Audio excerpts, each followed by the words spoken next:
The idea of renaming the Department of Defense to the Department of War is a recurring theme from Donald Trump, who has suggested the change on multiple occasions, including in recent statements. He has stated that the name defense sounds weak, and that a return to the original War Department name would better reflect the aggressive posture he believes is necessary for American foreign policy and military strength. This proposal is part of his broader America First agenda, which prioritizes a muscular and at times unilateral approach to global affairs. The practicalities of such a change are significant. Renaming the department would require an act of Congress, and it faces opposition from those who believe the current name accurately reflects a mission that includes diplomacy, humanitarian aid, and alliances, not just conflict.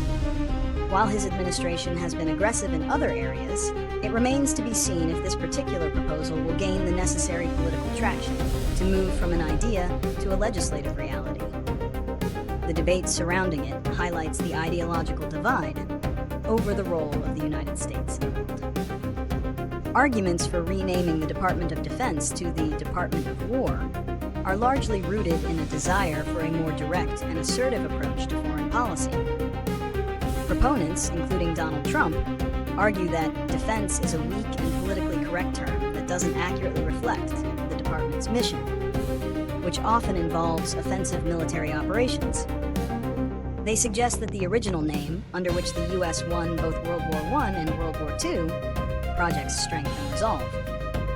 A key reason for the change, as articulated by Trump, is a belief that the current name has led to a flabby, expansive mission that includes activities like nation building and humanitarian aid. By returning to Department of War, the focus would be sharpened to the core function of preparing for and winning conflicts. This change would, in their view, send a clear signal both domestically and internationally that the United States is serious about using military force to protect its interests and project power. Renaming the Department of Defense to the Department of War could have significant consequences, both domestically and internationally. Critics fear the new name would signal a more aggressive, unilateral foreign policy and could undermine diplomatic efforts. By focusing solely on war, the name might obscure the department's other critical functions, such as humanitarian aid, disaster relief, and maintaining alliances.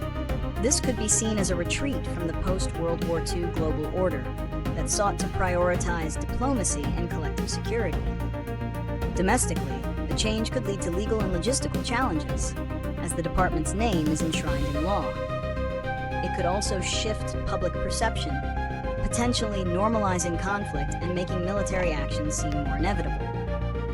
While proponents argue it would be a symbolic move to project strength, opponents believe it would be a dangerous step that could make the U.S. appear more hawkish and less predictable on the world stage. Solutions for this issue are varied, ranging from legislative action to a more pragmatic, symbolic approach. The most direct solution would be to introduce and pass a bill in Congress to officially change the department's name, a process that would require navigating significant political hurdles. This would be a legal and formal way to resolve the debate, either by making the change or by cementing the current name through a vote against the proposal. Another potential solution is to reevaluate the department's mission and scope. Instead of a name change, the focus could be on redefining its purpose to align more closely with the strategic realities of the 21st century. This could involve an internal reorganization to emphasize military readiness and combat effectiveness, which aligns with the Department of War idea, while still retaining the Department of Defense, named to signal its broader role in national and international security.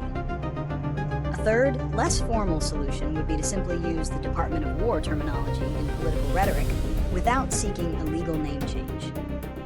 This approach allows proponents to convey a desired message of strength and resolve without the legal and political complexities of an official redesignation.